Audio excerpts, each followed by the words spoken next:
Is this the end? Are we going back home? Do we even have a home anymore? These and more questions will be answered on this video. And it's funny because it's been 28 days since we got in the flight. My girlfriend and I, we came here to Buenos Aires, to Argentina. And I say it's funny because it seems like forever ago. It seems like a couple years have passed because we've done so much. We've gone to so many places. We pretty much haven't stopped. And in a way, it's funny as well because I'm such a fucking nerd that sometimes I kind of regret that I'm not having enough time to write or to make my videos or to talk to clients, that kind of thing. And I know that pretty much anyone would kill other people to be in my place right now. So yeah, sorry about that. I'm that nerdy of a person. And as you may notice, it's hella windy right here right now. And there have been so many thunderstorms today and probably tomorrow and maybe even on Thursday. And after this briefing, back to the original content of the video. First of all, is this the end? This is something that you'll truly get to know about on the next video. I'm gonna leave it at that. This is more of a balance of these first 28 days. And why 28 days? It's almost a month. Only on regular years in February, 28 days is a whole month. And why did we choose 28 days? Well, the thing is, in Airbnb, if you get at least 28 days or 4 weeks, you get a pretty lofty discount. So that's a hack for anyone who wants to become a nomad or wants to travel for a longer period. If you book something on Airbnb for 4 weeks, you get a pretty lofty discount. So that's why we came here in the first place. It was pretty cheap. It was maybe a bit under $500 for a whole month in a furnished apartment. It's very decent location, and that's why we're here. But what changed in these 28 days? I think this is the most important, and this is what got you guys hooked and why you're still here. What changed? First, yesterday I was walking the street. I went to the supermarket a couple blocks down the road over here. And I remember in the first couple of days when I went to get something on the street, and the streets are not as well lit as they could be, some of the streets on this neighborhood that I am in. And I remember that I was kind of walking a bit anxious and a bit too fast because I wasn't sure if it was safe, and maybe a bit of the Brazilian in me thinking because we are a bit paranoid with safety. And also because there are many people asking for money on the streets. Argentina isn't at the best of economic times right now. And I was a bit afraid. But yesterday was the complete opposite. I was rocking my Stella Artois shorts, not these ones, obviously. They are shorts that I got from my best friend's mom a couple of years ago for my birthday. And I was rocking that, and my girlfriend's weather coat because it was rainy, and fucking flip-flops, and not giving a damn. Whereas a couple weeks ago, 3-4 weeks ago, I was afraid of my own shadow over here. So that in and of itself shows you that you can adapt to any place. It's not like things really changed. If you take a more rational perspective, maybe things got even a little worse, but it's all in your mind, in your perception. That's what I'm trying to convey over here. Another thing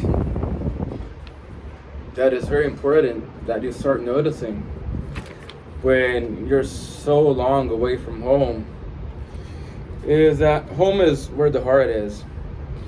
And of course, there are times in which you might miss someone, like you might miss home, you might miss something from your typical surroundings, you might miss some foods that are comfort foods, you might miss whatever it is, your routine. But as you travel the world, as you stay away from home, you see more and more that home is where the heart is. So wherever your heart is where your home is at. So if you're thinking of someone you love, that's where home will be. Home is a hug to your significant other, or when you hug your mom or a sibling, that's home. Home is a hot cup of coffee, reading a book, at least for nerds like me, that's home. Home is looking at a sunset or sunrise. Home is whatever is important for you. That's a big one.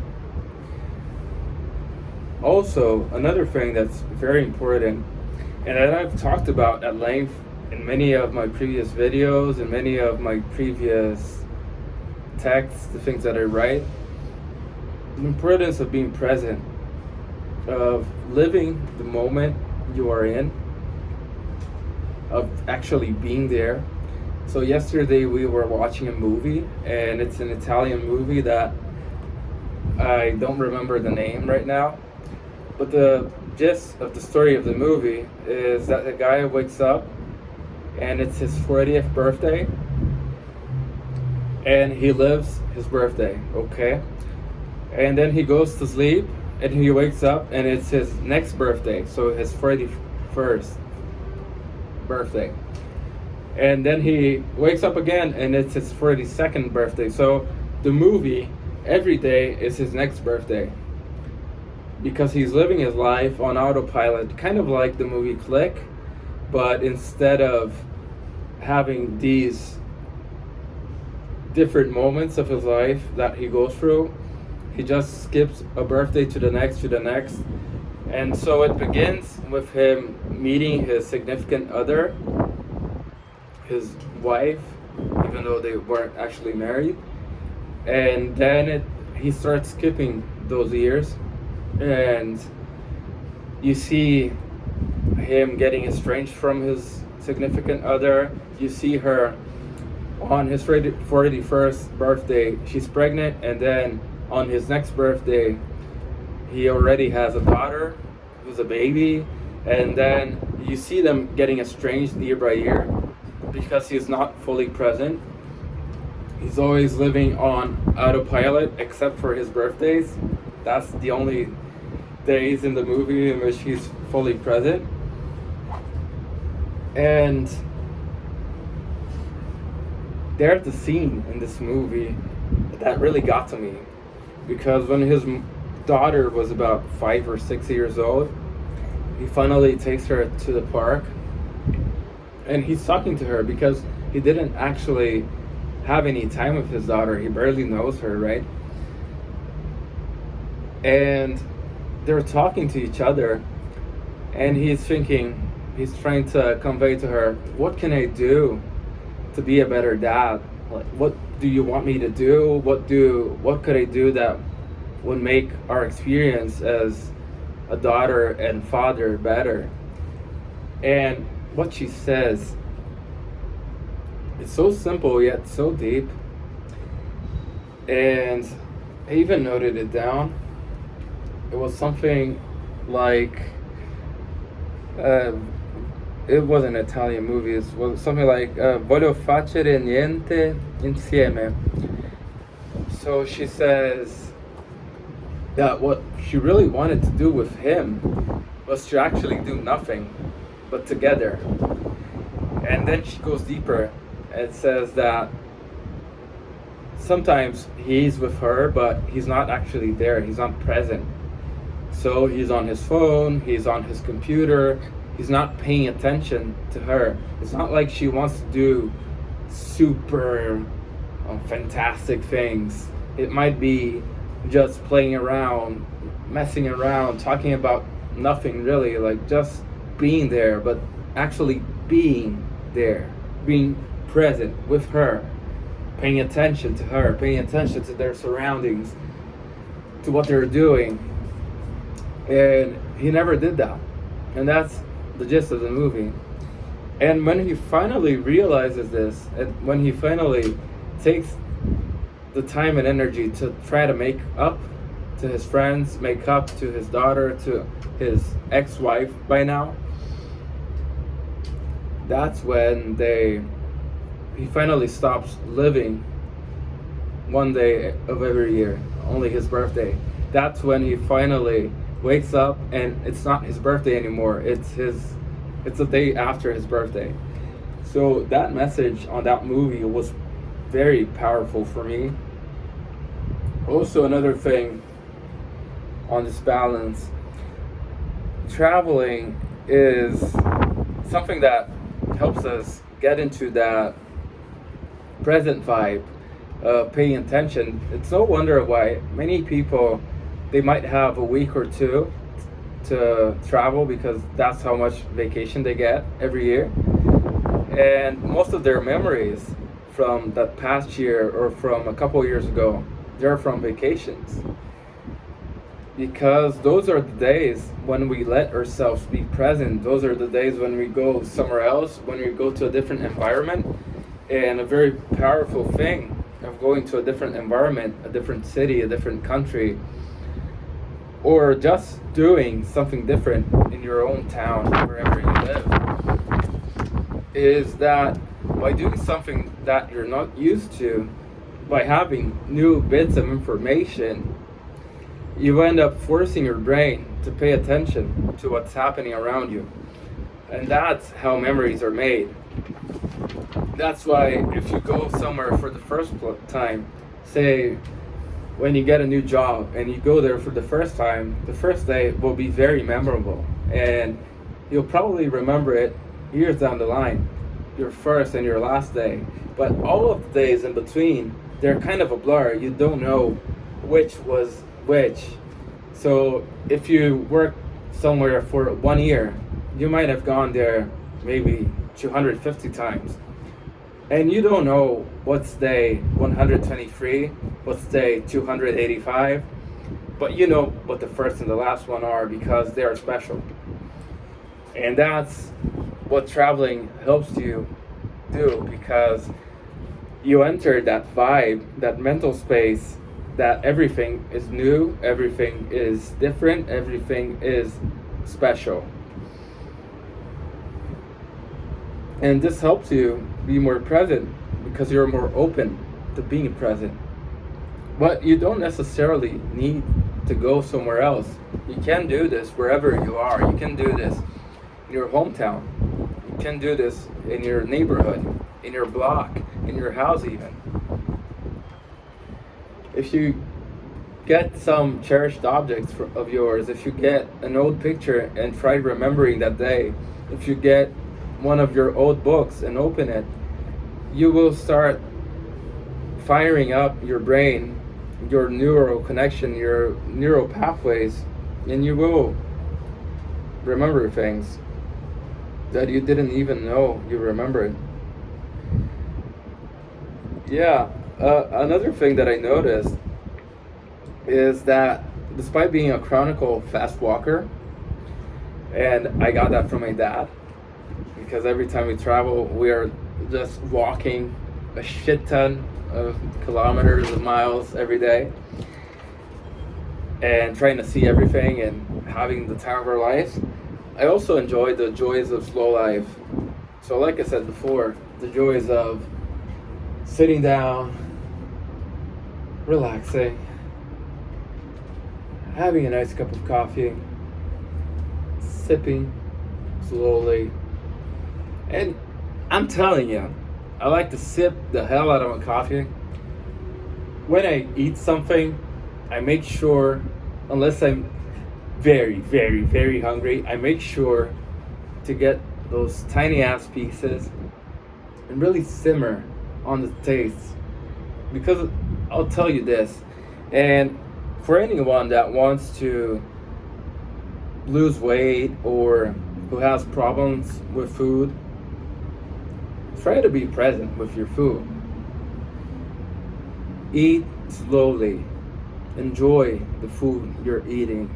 Food is energy. Food is something that it goes to the depth of your heart, of your soul. So please be present when you're eating. Don't mindlessly munch things down.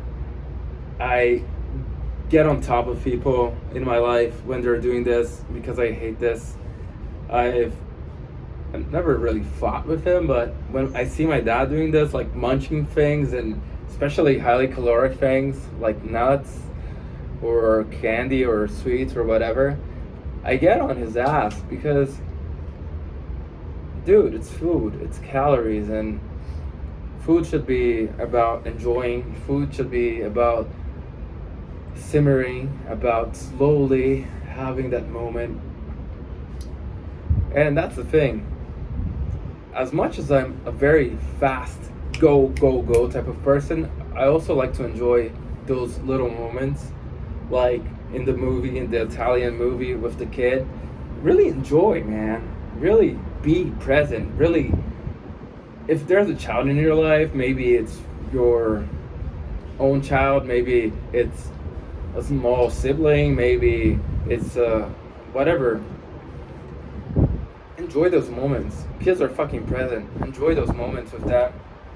Like, go a little crazy. Like, do like kind of things. Kids are awesome, man. And the awesome thing about kids is that they're present. Well, last but not least, there are things that I'll have to talk to you guys in the next video. But mainly, you can't control everything, man. As you guys may see, the weather is actually getting a little better right now, and hopefully it will get better by tomorrow, because tomorrow we're supposed to get on a flight, but we're not sure if it will be good enough for the planes to depart. But the thing is, we can't control everything. And as much as we try to, as much as we like this illusion of control, and I'll talk more about this on the next video, we just can't control everything. There are things that they're up to the big man. There are things that, you know, as much as we want to control, we can't. It's nature, it's God, it's the universe. It's not up to us. And we tend to not think about it, but just how much a simple thing like rain, the weather, can influence, it's crazy. And we try to influence everything. We think that we can control everything, that we can control other people, and that's not true. There are many instances in which we can't even control ourselves. You can't control your thoughts, you can't control your feelings. You can learn how to filter them better. You can learn, yeah, of course, you can learn how to control them better, but you can't control. There are things that will simply spark in your mind, and you can't control that. And that's something that I also learned in this period. And that's a message that's coming at me time and time again. You can't control everything, but on the other hand, you don't need to control everything. And you shouldn't need to control everything, because that need itself is what's making you feel more anxious, is what's making you feel like other people are trying to get you, or that people are against you, or whatever it is. Just forgo that. Forget about trying to control everything. And in a nutshell, is this the end? Is this not the end? You'll only know in the next couple of videos. I don't want this to be the end. And in a way, it's never the end, man. Life's an infinite game. As long as you have another day to live, as long as you are above ground, it's a good fucking day. And I hope that you take this message to be present, to not try to control everything, and just to enjoy your day. Go, go, go.